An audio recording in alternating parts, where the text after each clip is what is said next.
ನಮಸ್ಕಾರ ಮತ್ತೆ ನಿಮಗೆಲ್ಲ ದುಡ್ಡಿನ ಮಾತು ಕಾರ್ಯಕ್ರಮಕ್ಕೆ ಸ್ವಾಗತ. ಇವತ್ತು ಶನಿವಾರ ನಿಮ್ಮ ಹತ್ರ ಮಾತಾಡಬೇಕಾಗಿರುವಂಥ ಸಮಯ. ನಿಮ್ಮ ಪ್ರಶ್ನೆಗಳಿಗೆಲ್ಲ ಉತ್ತರ ಕೊಡಬೇಕು. ನಮ್ಮ ಜೊತೆ ವಿಷ್ಣು ಇದ್ದಾರೆ. ವಿಷ್ಣು ಪ್ರಶ್ನೆಗಳನ್ನ ಕೇಳ್ತಾರೆ, ನಾನು ಉತ್ತರ ಕೊಡ್ತೀನಿ. ನಮಸ್ಕಾರ ಸೆಫ್, ಎಲ್ರಿಗೂ ನಮಸ್ಕಾರ. ಸರ್, ಮೊದಲನೇದಾಗಿ ಇರಾನಲ್ಲಿ ಏನ್ ನಡೀತಾ ಇದೆ ಸರ್? ತಿರ್ಗಾ ಈಗ ಕ್ರೂಡ್ ಆಯಿಲ್ದು ಬೆಲೆ ಏರೋದಕ್ಕೆ ಶುರು ಆಗ್ಬಿಟ್ಟಿದೆ. ಗೋಲ್ಡು 100% ಇನ್ನ ಇರತ್ತೆ. ಇರಾನ್ಗೆ ನನಗೆ ಗೊತ್ತಿರಂಗೆ ಯಾವುದೇ ರೀತಿಯಾದಂಥ ಒಂದು ಕೊನೆ ಅನ್ನೋದಿಲ್ಲ. ಇವರು ಗ್ರೌಂಡ್ ಅಲ್ಲಿ ಇಳಿಯೋದಿಲ್ಲ. ಗ್ರೌಂಡ್ ಅಲ್ಲಿ ಇಳಿದಂಗೆ ಆ ವಾರು ಮುಗಿಯೋದಿಲ್ಲ. ಈ ಇರಾನಲ್ಲಿ ಯಾರ ಹತ್ರ ನೆಗೋಷಿಯೇಟ್ ಮಾಡಬೇಕು ಅಂತ ಅನ್ನೋದೇ ನಮಗೆ ಗೊತ್ತಿಲ್ಲ.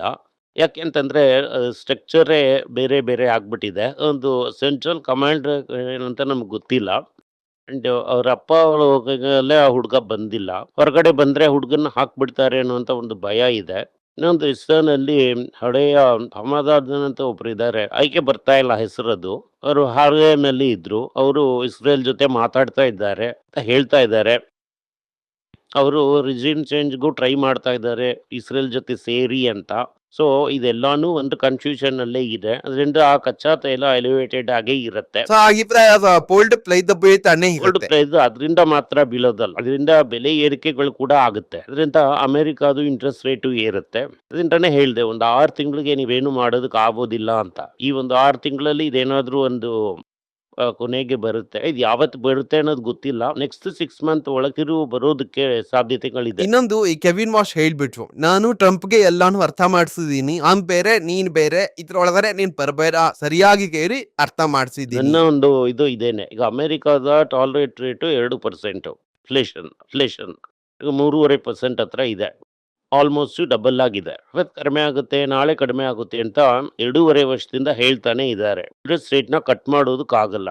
ಟ್ರಂಪ್ ಕಟ್ ಮಾಡಬೇಕು ಅಂತಾನೆ ಅನ್ಕೋತಾ ಇದಾರಲ್ವ ಸರ್. ಅದೆಲ್ಲ ಈ ಕಟ್ ಮಾಡೋದು ಅಂತ ಅನ್ನೋದು ರೂಲ್ಡ್ ಔಟ್. ಇದು ಇನ್ನ ಏರ್ತು ಅಂತ ಇಟ್ಕೊಳ್ಳಿ, ಇನ್ನೂ 2% ಏರುತ್ತೆ.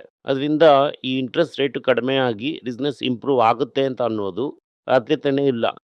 ಸಾಧ್ಯತೆನೇ ಇಲ್ಲಪ್ಪ ಅಂತಾನೆ. ಆದ್ಮೇಲೆ ಬೇರೆ ಏನ್ ಪ್ರಾಬ್ಲಮ್ ಅಂತಂದ್ರೆ ಎ ಬೂಮು ಸಿಡಿದು ಬಿಡುತ್ತೆ ಅಂತ ಹೇಳ್ತಾ ಇದ್ದಾರೆ. ಆಲ್ರೆಡಿ ರೊಟೇಷನ್ ಅಲ್ಲಿ ಒಂದೊಂದು ಇಂಡಸ್ಟ್ರಿ ಆಗಿ ಹೇಳ್ತಾ ಇದ್ದಾರೆ. ಈಗ ರೀಸೆಂಟ್ ಆಗಿ ಚಿಪ್ ಇಂಡಸ್ಟ್ರಿ ಬೀಳ್ತಾ ಇದೆ. ಆಸ್ಮಿ ಹಾಕಿ ಹಿಡ್ದಂಗೆ ಮಲಗ್ಬಿಟ್ಟಿದೆ. ಅದರಿಂದ ಈ ಬೂಮು ಪಿ ಹೈ 3.5 3.75 ಅಂತ ಅನ್ನೋದು ಇಂಟ್ರೆಸ್ಟ್ ರೇಟ್ ತುಂಬಾ ಹೈ. ಈ ರೇಟ್ ಅಲ್ಲೇ ಅವರು ತಡೀತಾರಾ ಅಂತ ಅನ್ನೋದು ನಮ್ಗೆ ಗೊತ್ತಿಲ್ಲ. ಸೊ ಹಾಗಿದ್ರೆ ಇಂಟ್ರೆಸ್ಟ್ ರೇಟ್ ಅಂತ ಹೇಳಿ ಸರ್. ಅದರಿಂದ ಈ ಬೂಮು ಎರಡು ಕಡೆ ಇದೆ. ಅದೇ ಸಲ ಚಾನ್ಸ್ ಹೇಗಿದ್ರೆ ಇನ್ಫ್ಲೇಷನ್ ಇರುತ್ತೆ, ಈ ಬೂಮು ಮುಗಿದು ಬಿಡುತ್ತೆ. ಆರ್ ಕಡಿಮೆ ಮಾಡೋದಕ್ಕೆ ಆಗ್ದಂಗೆ ಆ ರೇಟಲ್ಲೇ ಬೂಮು ಎಕ್ಸ್ಪೆಕ್ಟ್ ಮಾಡಿದಂಥ ಲೆವೆಲ್ಗೆ ರಿಟರ್ನ್ ಬಂದಿಲ್ಲ ಅಂತಂದ್ರೆ, ಯಾಕೆಂತಂದ್ರೆ ಅಲ್ಲಿ ಎಲ್ಲ ತುಂಬಾ ಸಾಲ ತಗೊಂಡಿದ್ದಾರೆ, ಇನ್ಕ್ಲೂಡಿಂಗ್ ಗೂಗಲ್. ಆಮೇಲೆ ಗೂಗಲ್ ದುಡ್ಡನ್ನ ಕೂಡ ರೈಸ್ ಮಾಡಿದ್ದಾರೆ. ಸೊ ಗೂಗಲ್ ತಪ್ಪಿಸ್ಕೊಳ್ಳುತ್ತೆ, ಅಮೆಝಾನ್ ತಪ್ಪಿಸ್ಕೊಳ್ಳುತ್ತೆ.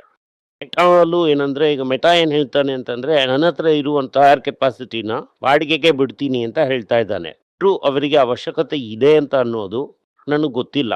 ದಟ್ ಈಸ್ ಮುಂದಿನ 6-7 ತಿಂಗಳು ಈ ರೀತಿ ಮೇಲೂ ಕೆಳಗೂ ಹೋಗುತ್ತೆ. ಅದರಿಂದನೇ ನಾವು ಅಲ್ಟ್ರಾ ಡಿಫೆನ್ಸಿವ್ ಆಗಿರೋದು. ಓಕೆ ಸರ್, ನೀವೀಗ ಹೇಳಿರೋದ್ರಲ್ಲಿ ನನ್ಗೊಂದು ಚಿಕ್ಕ ಸಂದೇಹ ಏನು ಅಂತಂದ್ರೆ, 1930s ಅಲ್ಲಿ ಬ್ಲಾಕ್ ಫ್ರೈಡೆ ಅಂತ ಒಂದು ಬಂತಲ್ವಾ ಸರ್? ಬಸ್ ಅಷ್ಟು ದೂರ ಎಲ್ಲ ಬರುತ್ತಾ ಇದು ಅಂತ ಅನ್ನೋದು ನನಗೆ ಸಂದೇಹ. ಯಾಕೆ ಅಂತಂದ್ರೆ ಇಲ್ಲಿಂದ ಇನ್ನೊಂದು 3 ವರ್ಷದಲ್ಲಿ ನಾವು 2030ಗೆ ಬರ್ತೀವಿ. ಪಿಚ್ ಅನ್ನೋ ರೀತಿ. ಆ ತರ ಇರೋದಕ್ಕೂ ಒಂದು ಅರ್ಥ ಇದೆ. ಅವತ್ತು ಸೆಂಟ್ರಲ್ ಬ್ಯಾಂಕ್ ರೋಲ್ ಏನಿತ್ತು, ಇವತ್ತು ಸೆಂಟ್ರಲ್ ಬ್ಯಾಂಕ್ ರೋಲ್ ಏನು? ಅವತ್ತು central bank was dollar back against gold. ಇವತ್ತು ಇಲ್ಲಿ it is not against gold. So ಅಲ್ಲಿ ಬ್ಯಾಂಕ್ ಫೇಲ್ಯೂರ್ ಆದಾಗ ಅವರಿಂದ ನೋಟ್ ಕೊಟ್ಟು ಕಾಪಾಡೋದಕ್ಕೆ ಆಗಲಿಲ್ಲ. ಯಾಕಂತಂದ್ರೆ ನೋಟ್ ಹೊಡೆಯೋದೇ ರಿಸ್ಟ್ರಿಕ್ಟೆಡ್. ಇವತ್ತಿಗೆ ಆ ರೀತಿ ಇಲ್ಲ. ಇಷ್ಟ ಬಂದಂಗೆ ನೋಟ್ ಪ್ರಿಂಟ್ ಹೊಡೆದು ಬ್ಯಾಂಕಿಗೆ ಕೊಟ್ಟು ಬ್ಯಾಂಕ್ನ ಕಾಪಾಡಿಬಿಡ್ತಾರೆ. ಅಮೆರಿಕದಲ್ಲೂ ಕಾಪಾಡಿದ್ದಾರೆ, ಇಂಡಿಯಾದಲ್ಲೂ ಕಾಪಾಡಿದ್ದಾರೆ. ಅದರಿಂದ 1930ಸ್ನು ಇವತ್ತಿಗೂ ಕಂಪೇರ್ ಮಾಡಬಾರ್ದು. 1971 ವರೆಗೂ dollar was peg to gold. Now dollar is not peg to gold. Sir, ನೀವು ಆ ರೀತಿ ಲೆಕ್ಕ ಹೇಳಿದ್ರಿ ಅಂತಂದ್ರೆ ಇಂಟರ್ನೆಟ್ ಅಗ್ರಿಮೆಂಟ್ 1944 ಅಲ್ಲಿ ಏನು ಅಗ್ರಿಮೆಂಟು? ಡಾಲರು ಗೋಲ್ಡ್ ಜೊತೆ ಪೆಗ್ ಆಗುತ್ತೆ, ಬೇರೆ ಕರೆನ್ಸಿ ಅಲ್ಲ, ಡಾಲರ್ ಜೊತೆ ಪೆಗ್ ಆಗುತ್ತೆ. ಈಗ ಯಾವ ಕರೆನ್ಸಿನೂ ಯಾವುದ್ರಲ್ಲೂ ಪೆಗ್ ಇಲ್ವಲ್ಲ.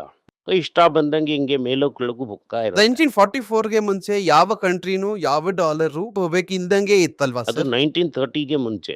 ಆಗ ಎಲ್ಲಾರು ಒಂದೊಂದು ಗೋಲ್ಡ್ ಇಟ್ಟಿದ್ರು. ಆಮೇಲೆ ಏನ್ ಮಾಡಿದ್ರು, ವರ್ಲ್ಡ್ ವಾರ್ 2 ನಲ್ಲಿ ಆ ಲೆವೆನ್ನೇ ಅಬಂಡೆಂಟ್ ಮಾಡಿಬಿಟ್ರು. So 1939 to 1945 world wars in no peg because there is war.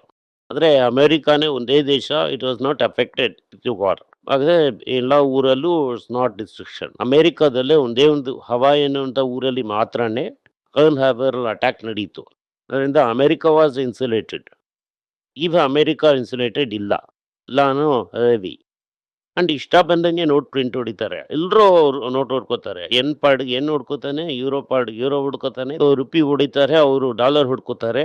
ಅವ್ರು ಬೇಕಾದ್ರೆ ಹೊಡಿಬೋದು. ಯಾರ್ ಸಹ ತಯಾರಿಸ್ತಾರೆ, ಅದು ಒಳ್ಳೆ ತಯಾರು ಮಾಡೋದು ತಾನೇ ಸರ್ ತಗೊಳ್ಳೋದು. ಸೊ ಇವಾಗ ಏನಾಗುತ್ತೆ ಅಂತಂದ್ರೆ, ಈ ತಲೆಬ್ ಹೇಳೋ ತರ 2 ಸಿಸ್ಟಮ್ ಆಗುತ್ತೆ. ಟ್ರೇಡ್ ಮಾಡೋದಕ್ಕೆ ಡಾಲರ್, ಸೇಫ್ ಇರೋದಕ್ಕೆ ಗೋಲ್ಡ್. ಹಂಗಂತಂದ್ರೆ ಈ ಇನ್ಸ್ಟಾಗ್ರಾಮ್ ಹೋಗ್ಬಿಟ್ಟು ಮತ್ತೆ ಕಂತಿಲ್ಲ ಹಾಕಿದೀವಿ ಹೇಳ್ಬೇಡಿ ಆ ಪ್ರಶ್ನೆ ಇಲ್ಲ, ಅದೇ ತಾನೇ ಸರ್? ನೀನ್ ಕೇಳ್ದೆ ನಾನು ಉತ್ತರ ಕೊಟ್ಟೆ. ಇನ್ಸ್ಟಾಗ್ರಾಮ್ ಅಲ್ಲಿ ಬಂತು ಅಂತ ಕೇಳ್ದೆ ಸರ್ ಆ ಪ್ರಶ್ನೆ. ಅಂತಂದ್ರೆ ಹಿಸ್ಟ್ರಿ ರಿಪೀಟ್ಸ್ ಸ್ವಲ್ಪ ತಾನೇ. There is a clash. ಕೂಡ್ಲೆ ಗ್ರೇಟ್ನೆಸ್ ಝೀರೋ ಮಾಡ್ಬಿಡ್ತಾರೆ. ಅದಾದ್ಮೇಲೆ ಝೀರೋ ಆಗಿ ಕೂಡ ಆ ಕ್ಲಾಶ್ ಹೋಗಿಲ್ಲ ಅಂತಂದ್ರೆ ಅವನೇ ನೆಗೆಟಿವ್ ಇಂಟ್ರೆಸ್ಟ್ ರೇಟ್ ಹಾಕಿ ದುಡ್ಡು ಕೊಟ್ಟು ಖರ್ಚು ಮಾಡು ಅಂತ ಹೇಳ್ತಾರೆ.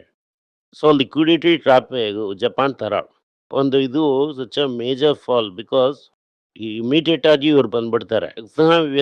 25-35% ಫಾಲ್. ಅದರೊಳಗೆ ಇಟ್ಟು ಡಾಲರ್ ನೋಡಿದ್ರು ಹೊಡಿತಾರೆ. Tata capital gold loan business ಒಳಗೆ ಇಳಿತಾ ಇದ್ದಾರೆ. ನನಗೆ ಇದ್ರಲ್ಲಿ ಒಂದು ಚಿಕ್ಕ ಚಿಂತೆ. ನಾರ್ಮಲ್ ಆಗಿ ಇದು ಈ ಗೋಲ್ಡ್ ಲೋನ್ ಅಂತ ಅನ್ನೋದು ವರ್ಲ್ಡ್ ಟರ್ನ್ ಬಿಸ್ನೆಸ್. ಯಾಕೆಂತಂದ್ರೆ ಇದು ಗೋಲ್ಡ್ಗೆ ಈಸಿಯಾಗಿ ಯಾಮಾರಿಸ್ಬಿಡ್ಬೋದು. ಇವಾಗ ಟಾಟಾ ಒಂದು 10,000 ಬ್ರಾಂಡ್ಸ್ನ ಇಟ್ಟಿದ್ದಾನೆ ಅಂತ ಇಟ್ಕೊಳ್ಳಿ. ಯಾವನೋ ಒಬ್ಬ ಅಡಿನಲ್ಲಿ ಏನ್ ಮಾಡ್ತಾನೆ, ಅವರಂಗ್ನ ತಗೊಂಡ್ಬಿಟ್ಟು ಗಮ್ ಕೊಟ್ಬಿಟ್ಟು ಇದೇ ಗೋಲ್ಡ್ ಅಂತ ಸರ್ಟಿಫೈ ಮಾಡ್ಬಿಟ್ಟು ಹೋಗ್ಬಿಡ್ತಾನೆ. ಅವರ ಆಡಿಟ್ ಪ್ರಾಸೆಸ್ ಎಷ್ಟು ಸ್ಟ್ರಾಂಗ್ ಅಂತ ಅನ್ನೋದು ಗೊತ್ತಿಲ್ಲ. ಗೋಲ್ಡ್ ಮಾಡೋದು ಬೇರೆ. ಗೋಲ್ಡ್ ಇತ್ತು ನೀವು ಸಾಲ ಕೊಡುವಾಗ ಓಕೆ, ಒಂದು ಪ್ರೊಫೆಷನಲಿ ರನ್ ಬಿಸ್ನೆಸ್ ಅಂತ ಬರುವಾಗ ಪ್ರಾಬ್ಲಮ್ ಡೆಫಿನೆಟ್ ಆಗಿ ಬರುತ್ತೆ. ಬಟ್ ಮುತ್ತೂಟು ಇವೆಲ್ಲ ಮಣಪುರಂ ಫ್ಯಾಮಿಲಿ. ಕರೆಕ್ಟ್, ಅದುವೇ ಓನರೇ ಬಂದು ಎಲ್ಲ ನೋಡೋದಿಲ್ಲ ಅಂತ. ಅವ್ನು ಕೂತ್ಕೊಂಡು ಡೈಲಿ ಲೆಕ್ಕ ನೋಡ್ತಾ ಇರ್ತಾನೆ. ಮುತ್ತೂಟು ಇದರಲ್ಲಿ 2-3 ಮುತ್ತೂಟು ಅಲ್ಲಿ ಓಪನೇ ಪಬ್ಲಿಕ್. ಎಲ್ಲೋ ಒಬ್ಳು ಏನೋ ಪಬ್ಲಿಕ್ ಆಗಿ ಹೋಗಿಲ್ಲ. ಮಣಪುರಂ ನಂದಕುಮಾರ್ ಹಂಗೆ ಹಣ್ಣು ಬಿಟ್ಟಂಗೆ ನೋಡ್ತಾ ಇರ್ತಾರೆ. 74 ವರ್ಷ ವಯಸ್ಸಾಗಿದೆ. ಅವರ ಡಾಟರು ಗೈನಕಾಲಜಿಸ್ಟ್. ಅವ್ರಿಗೆ ಈ ಬಿಸ್ನೆಸ್ ಅಲ್ಲಿ ಇಂಟ್ರೆಸ್ಟ್ ಇಲ್ಲ ಅಂತ ಅಂದ್ಮೇಲೆ ಬೇನ್ ಕ್ಯಾಪಿಟಲ್ ಕರ್ಕೊಂಡು ಬಂದಿರೋದು. ಅದೆಲ್ಲ ಪಕ್ಕಾ family business. Fine, okay sir. ಅದಾದ್ಮೇಲೆ ಕಲ್ಯಾಣ್ ಜ್ಯುವೆಲ್ಲರ್ಸ್ ವೀರಂತ ನೋಡಿದ್ರೆ ಹೋದ್ ವಾರಕ್ಕೂ ಈ ವಾರಕ್ಕೂ ಗ್ಯಾಪ್ ಅಲ್ಲಿ 50% ಏರಿದೆ ಸರ್. ನಾನು ಹೇಳ ಒಂದು ಲೆವೆಲ್ ಮೇಲೆ ಏರ್ತು ಅಂತ ಇಟ್ಕೊಳ್ಳಿ, ಆಮೇಲೆ ನೋಡೋಣ.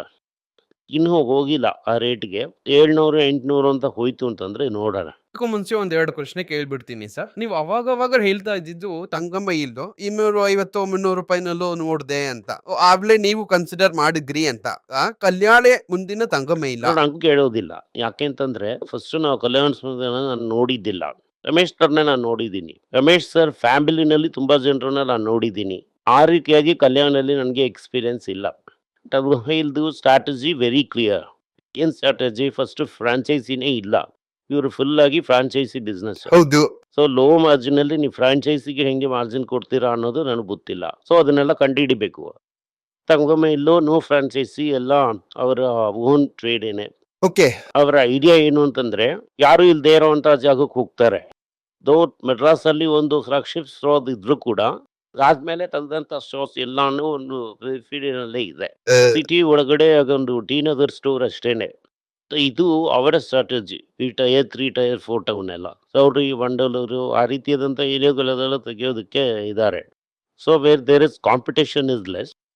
ಅವರು ಪ್ರೈಸ್ ವಾರಿಯರ್. ಅವರು ಮಾರ್ಜಿನ್ ತುಂಬ ಕಡಿಮೆ. ಅದರಿಂದ ಈಸಿಯಾಗಿ ಒಂದು ಲೆವೆಲ್ಗೆ ಗ್ರೋತ್ ಇರುತ್ತೆ. ಸರ್ ಈಗ ನನ್ಗೆ ಈಗ ನೋಡಿ ಸಂದೇಹ ಏನು ಅಂತಂದ್ರೆ, ಒಂದ್ 10 ಒಡವೆ ಅಂಗಡಿ ಇರುತ್ತಾ ಸರ್? ಈ ಮಿಕ್ಕಿ ಹೋದ್ರು ಒಂದ್ 10-15 ಒಡವೆ ಅಂಗಡಿಗಳು ಇರುತ್ತೆ. ಸಾವಿರದತ್ಲೆ ಒಡವೆ ಅಂಗಡಿಗಳು. ಆನಂದ್ ಸರ್ ಹೋಗಿ ಒಡವೆ ತಗೋಬೇಕು ಅಂತ ಅನ್ಕೊಂಡ್ರೆ ಆನಂದ್ ಸರ್ ನೇರವಾಗಿ ತನಿಷ್ಗೆ ಹೋಗ್ಬಿಡ್ತಾರೆ. ಅದ್ರಾಗ ಸಂದೇಹನೇ ಇಲ್ಲ. ತನಿಷ್ಕ್ ಅನ್ನೋ ಅಂತ ಒಂದು ವಿಷಯನೇ ನೀವು ಯೋಚನೆ ಮಾಡಿಲ್ಲ ಅಂತಂದ್ರೆ ಮಿಕ್ಕಿ ಹೋತ್ರ ಒಂದ್ ಅಂಗಡಿಗಳ ಬಗ್ಗೆ ನೀವು ಯೋಚನೆ ಲೈಫ್ ಅಲ್ಲಿ 2 ಗೋಲ್ಡ್ 2-3 ಇಷ್ಟರಲ್ಲೇ ನಾನು ತಗೊಂಡು. ಇವಾಗ ಒಂದು ನನ್ನ ಫ್ಯಾಮಿಲಿ ಜ್ಯುವೆಲರ್ಸ್ ಹತ್ರ ತಗೋತಾ ಇದ್ದೆ. ರೈಟಾ, ತನಿಷ್ಕ್ ಹೋಗ್ಬಿಟ್ಟ. ರೈಟಾ, ನಮ್ಮ ಅಮ್ಮ ಇರೋವರೆಗೂ ಫ್ಯಾಮಿಲಿ ಜ್ಯುವೆಲರ್ಸ್ ಹತ್ರ ಅವಾಗ ತಗೋತಾ ಇದ್ದೆ. ಎಂಡ್ಲಿ ತನಿಷ್ಕು. ಈಗ ಫ್ಯಾಮಿಲಿ ಜ್ಯುವೆಲರ್ ಹತ್ರ ಹೋಗೋದಿಲ್ಲ. ತನಿಷ್ಕು ತಂಗಮ್ಮ ಇಲ್ಲ. ತಂಗಮ್ಮ ಇಲ್ಲ ಯಾಕೆ ಅಂತಂದ್ರೆ ನನಗೆ ಅವರು ಪರ್ಸನಲ್ ಫ್ರೆಂಡು. ಅವಳು ಇಲ್ಲ ಅಂತಂದ್ರೆ ಡೆಫಿನೆಟ್ ಆಗಿ ತನಿಷ್ಗೆ ಹೋಗ್ತೀನಿ. Okay sir, thank you sir. ಈ ವಿಡಿಯೋ ನಿಮ್ಗೆ ಇಷ್ಟ ಆಗಿದ್ರೆ ವಿಡಿಯೋನ ಲೈಕ್ ಮಾಡಿ, ನಮ್ಮ ಚಾನಲ್ನ ಸಬ್ಸ್ಕ್ರೈಬ್ ಮಾಡಿ, ಬೆಲ್ ನೋಟಿಫಿಕೇಶನ್ ತಟ್ಟಿ. ಈ ವಿಡಿಯೋನ ಸಾಧ್ಯ ಆದ್ರೆ ನಿಮ್ಮ ಸಂಬಂಧಿಕರಿಗೂ ಸ್ನೇಹಿತರಿಗೂ ಕಳಿಸಿ ಅವರಿಗೂ ನೋಡೋದಕ್ಕೆ ಹೇಳಿ. ಧನ್ಯವಾದಗಳು. ನಿಮಗೆ ಏನಾದರೂ ಸಂದೇಹ ಇದ್ದು ನನ್ನನ್ನು ಕಾಂಟ್ಯಾಕ್ಟ್ ಮಾಡಬೇಕು ಅಂತ ಅನ್ಕೊಂಡ್ರಿ ಅಂದ್ರೆ ಸ್ಕ್ರೀನ್ ಮೇಲೆ ಬರ್ತಾ ಇರುವಂತ ಮೇಲ್ ಐಡಿಗೆ ಮೆಸೇಜ್ ಮಾಡಿ, ನಮ್ಮ ಟೀಮ್ ನಿಮ್ಮನ್ನ ಕಾಂಟ್ಯಾಕ್ಟ್ ಮಾಡ್ತಾರೆ. ಎಲ್ಲರಿಗೂ ನಮಸ್ಕಾರ. ಮಕ್ಕಳಿಗೋಸ್ಕರ financial literacy money for nothing ಅಂತ 2ನೇ ಪಾರ್ಟ್. ಇದರಲ್ಲಿ ಚೆಕ್ ಬರೆಯೋದು ಹೇಗೆ, ಡೆಪಾಸಿಟ್ ಸ್ಲಿಪ್ ಬರೆಯೋದು ಹೇಗೆ, ಇದು ಹೇಗೆ ಬಂದಿದೆ, ಆಟರಿಂದ ಡಿಮಾನಿಟೈಸೇಷನ್ ವರೆಗೂ ಎಲ್ಲವನ್ನು ಕವರ್ ಮಾಡಿದ್ದೀವಿ. 12 ವರ್ಷದ ಮಕ್ಕಳಿಗೆ ಇದು ತುಂಬಾ ಯೂಸ್ಫುಲ್ ಆಗಿರುತ್ತೆ. ಈ ಬುಕ್ ಈಗ ಸದ್ಯಕ್ಕೆ ಸ್ಪೆಷಲ್ ಪ್ರೈಸ್ ಅಲ್ಲಿ 450 ರೂಪಾಯಿಗೆ ಕೊಡ್ತಾ ಇದೀವಿ. ಇದನ್ನ ಯೂಸ್ ಮಾಡ್ಕೊಳ್ಳಿ. ಧನ್ಯವಾದಗಳು. ದುಡ್ಡಿನ ಮಾತು ವೆಬ್ಸೈಟ್ ನ ಸಬ್ಸ್ಕ್ರೈಬ್ ಮಾಡಿ. ಒಂದು ವಾರಕ್ಕೆ 4 ಪ್ರೀಮಿಯಂ ಆರ್ಟಿಕಲ್, ಫ್ರೀ ಆರ್ಟಿಕಲ್ಸ್ ಒಂದು 10ರಿಂದ 15 ನಾವು ಹಾಕ್ತಾ ಇದ್ದೀವಿ. ಇದರ ಸಬ್ಸ್ಕ್ರಿಪ್ಷನ್ ಒಂದು ತಿಂಗಳಿಗೆ 99 ರೂಪಾಯಿ ಅಷ್ಟೇ. ಹೇಳುವಂತ ಕಾನ್ಸೆಪ್ಟ್ಸ್ ನ ಗ್ರೇಟ್ ಆಗಿ ಎಕ್ಸ್ಪ್ಯಾಂಡ್ ಮಾಡಿ ಇದನ್ನ ಓದಿದ್ರೆ ನಿಮ್ಗೆ ತುಂಬಾ ಯೂಸ್ಫುಲ್ ಆಗಿರುತ್ತೆ. ಧನ್ಯವಾದಗಳು. ನಮಸ್ಕಾರ. ಮಕ್ಕಳಿಗೋಸ್ಕರ ಒಂದು ಬುಕ್ ನ ಲಾಂಚ್ ಮಾಡಿದ್ವಿ. ಅದು ತುಂಬಾ ಸಕ್ಸಸ್ಫುಲ್ ಆಗಿದೆ. ಯಾರಿಗೆಲ್ಲ ಆ ಬುಕ್ ಬೇಕು